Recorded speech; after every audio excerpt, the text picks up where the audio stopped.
ঠিকানায় আজ সে চিরবন্দী। এরকম যাতে আর কোনো আপন পথভ্রষ্ট না হয়, তার জন্য সবচেয়ে বেশি প্রয়োজন পারিবারিক সচেতনতার। চোখ রাখুন আপনার প্রিয়জনের উপর।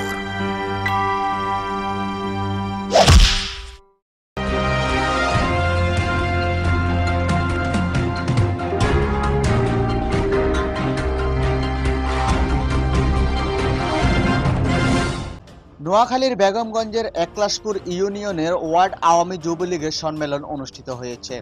ইউনিয়ন কৃষক লীগের সভাপতি আলমগীর কবি ভূঁইয়া আলোর সার্বিক সহযোগিতায় ওয়ার্ড যুবলীগের সভাপতি জালাল উদ্দিনের সভাপতিত্বে প্রধান অতিথির বক্তব্য রাখেন বেগমগঞ্জ উপজেলা যুবলীগের আহ্বায়ক নূর হোসেন মাসুদ।